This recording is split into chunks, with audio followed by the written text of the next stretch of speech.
I'm Josh with Skid Pro. Today we're out in the field getting down and dirty with our industrial tiller. I think one thing to keep in mind as we learn how to use this product, this one definitely takes a little seat time. It's not quite as easy as a walk-behind tiller or a garden tractor where you put it down, it just goes. There are some techniques that we can give you to shorten your learning curve and do a garden finish or do well way back in the woods on a deer plot on ground that's never been tilled, or for that matter, a construction site where you're mixing soil and breaking up hardpack. So come along, we'll give you a quick tutorial on how to best use this tiller to get you up and running in no time. So the first step with the tiller is engaging the tines, and we want to put those in a continuous flow. If you don't know what continuous flow is, a reference to your carrier machine's owner's manual. It essentially locks it in with the push of a button so you don't have to hold the toggle down to engage the tines. Now, I'm watching my hoses as I tilt forward. Okay, on the tines, I prefer it where the tines are pulling me forward. So if you're standing on the worm gear side, it's going counterclockwise. The tines are pulling into the ground, and I go that in both directions.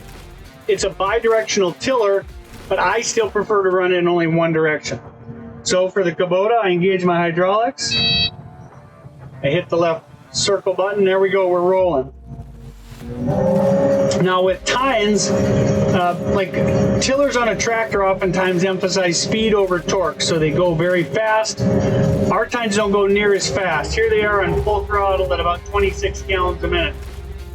But we have a lot of torque for really tough ground conditions. Again, this isn't, normally this tiller is not at home in a garden. It normally is at a construction site, way back in the deer woods. It sees tougher conditions in a tractor. That's why we run emphasize torque over speed. Okay, so I'll run that. And now what I'm doing, this is an old cattle yard. It's never been tilled, and so it's really tough conditions. I also have a lot of weed debris in here. So for the first pass, I'm going to do a two-pass operation essentially. So I'm going to go nice and slow. I'm going to put my loader arms all the way down, and then I'm going to tilt forward, and I'm just going to kind of first step in breaking up this ground. You can see by the dust, this is really dry.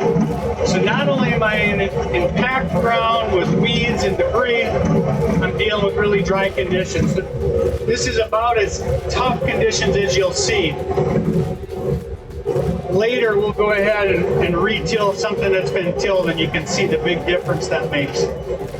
Again, more passes that you do, the better it'll get.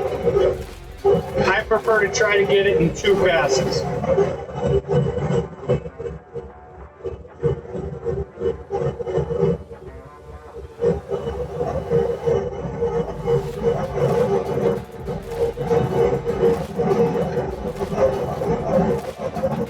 So now I'm up to my fence line. Now this is where guys on the skid loader tiller have to kind of learn the new tricks. What I like to do is I like to raise up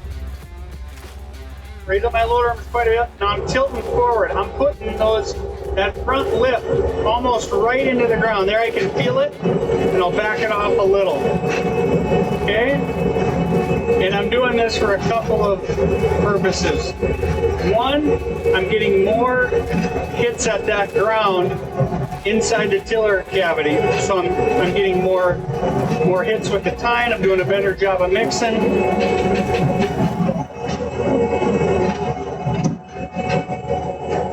Second, I'm using my front bar to kind of level that ground.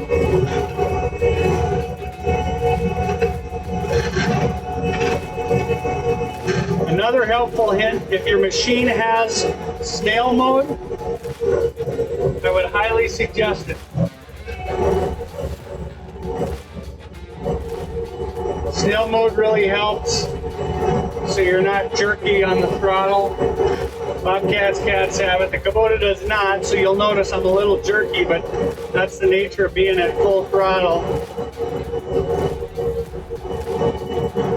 Obviously, the deeper you go, the harder it is.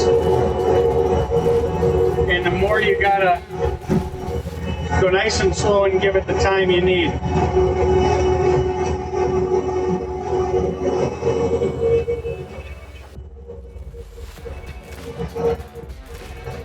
don't know if you can see down here, but I literally can see the dirt churning in front of me. That's how far I have the loader arms up and tilted forward. And that's given me that garden-like finish, even in these really tough ground conditions. Get to the end, I just kind of feather it out, tilt up, try to not leave that berm. And then we do it again. I like to overlap a little on my right side into the tilled and untilled. Go ahead and lower my arms. Now I'm going right down in again. Getting at that first hit. You can see how hard the ground is too with the way that tiller and loader arms are being pulled. Again, that just indicates you got to slow down a little bit.